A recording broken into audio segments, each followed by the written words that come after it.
Blender জারে ডিম আর ধনেপাতা ব্লেন্ড করে যে এত মজার একটা খাবার তৈরি করে নেওয়া যায়। আসসালামু আলাইকুম, কেমন আছেন সবাই? আজকে আপনাদের সাথে শেয়ার করব ব্লেন্ডার জারে ডিম আর ধনেপাতা দিয়ে ব্লেন্ড করে অসম্ভব মজার একটা খাবার, যেটা আপনাদের সবার অনেক পছন্দ হবে। কখনো কখনো মনে হয় এটা শাহী পনির খাচ্ছি, আবার কখনো কখনো মনে হয় কলিজা ভুনা খাচ্ছে। আজকের রেসিপি ভালো লাগলে প্লিজ একটু শেয়ার করে দিবেন, আর একটা লাইক দিয়ে পেজ ফলো করে পাশে থাকবেন। রান্নাটা করার জন্য এখানে বেশ খানিকটা পরিমাণ ধনেপাতা আমি খুব ভালোভাবে ধুয়ে পরিষ্কার করে তারপরে ছোট ছোট করে কেটে নিয়েছি, আর তার মধ্যে দিয়েছিলাম 4টা ডিম। এবার ডিমটা খুব ভালোভাবে নেড়েচেড়ে মিশিয়ে এখন একটা ব্লেন্ডার জারে সেই মিশিয়ে রাখা ডিম আর ধনেপাতা দিয়েছিলাম, সাথে দিয়েছিলাম স্বাদমতো লবণ। তারপর এই যে ব্লেন্ড করে নিয়েছি, দেখতেই পাচ্ছেন একদম মিহি ব্লেন্ড করা হয়ে গেছে। আর এখন একটা পাত্রে সামান্য একটু তেল দিয়ে একটুখানি তেলটা গড়িয়ে নিয়ে তার মধ্যে সেই যে ব্লেন্ড করে রাখা ডিম আর ধনেপাতার মিশ্রণ দিয়ে দেব, তারপর একটা ঢাকনা দিয়ে ঢেকে দেব।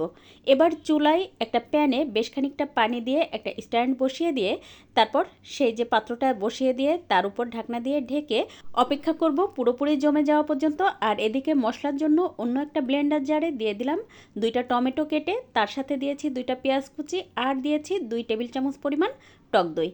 তারপর ঢাকনা দিয়ে ঢেকে এটা ব্লেন্ড করে নিয়েছি, আর দেখতেই পাচ্ছেন সব কিছু মিহি পেস্ট হয়ে গেছে। আর 15 মিনিট পরে ঢাকনাটা খুলে একটু চেক করে নেব এটা হলো কিনা। তো কাঠিটা যখন একদম ফ্রেশ বের হয়ে আসবে তখন বুঝবেন এটা হয়ে গেছে। তারপর একটু ঠান্ডা করে নামিয়ে এটা আমি ছোট ছোট পিস করে কেটে নেব। তো আপনি আপনার পছন্দ মতো পিস করে কেটে নেবেন। তো দেখতেই পাচ্ছেন আমি এভাবে কেটে নিয়েছি একটু চারকোনা শেপ দিয়ে। তারপর এটা ভাজার জন্য দিয়ে দেব প্যানে 2 টেবিল চামচ পরিমাণ রান্নার তেল। তারপর একটা একটা করে দিয়ে 3-4 মিনিট এটা ভালোভাবে ভেজে নেব।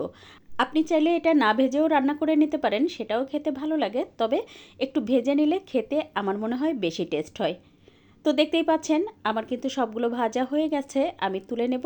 আর এবার ওই তেলের মধ্যে আরও 1 টেবিল চামচ পরিমাণ তেল দিয়ে তাতে দিয়ে দেবো 2টা তেজপাতা আর একটা কাঁচামরিচ। 20 সেকেন্ড মতো ফোড়ন তুলে নিয়ে এবার এর মধ্যে দিয়ে দেবো 2 টেবিল চামচ পরিমাণ আদা রসুন আর জিরা বাটা। 2 মিনিট ভালোভাবে কষিয়ে নিয়ে দিয়ে দিলাম হচ্ছে ব্লেন্ড করে রাখা সেই যে টমেটো পেস্ট।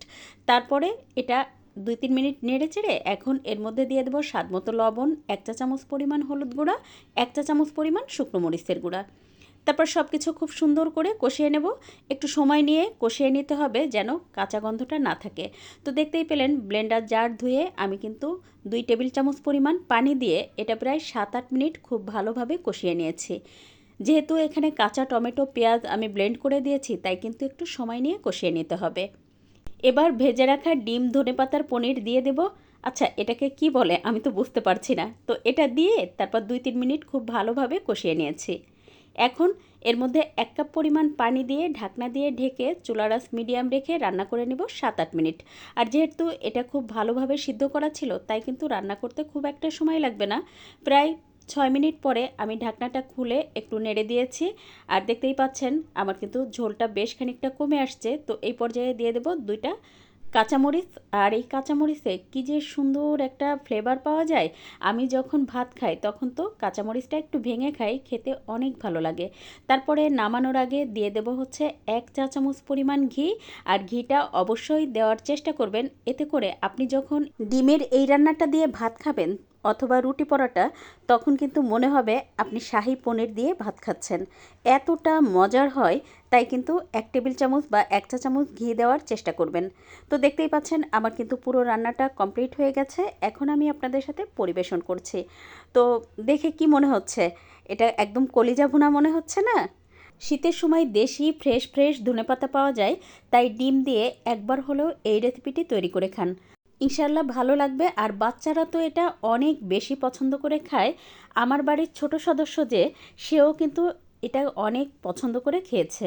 আজকের ভিডিও কে কোথা থেকে দেখছেন প্লিজ কমেন্ট করে জানাবেন। আজ এ পর্যন্ত, কাল আবার নতুন কোনো ভিডিও নিয়ে দেখা হবে ইনশাল্লাহ। সে পর্যন্ত সবাই সুস্থ থাকবেন, ভালো থাকবেন। আল্লাহ হাফেজ।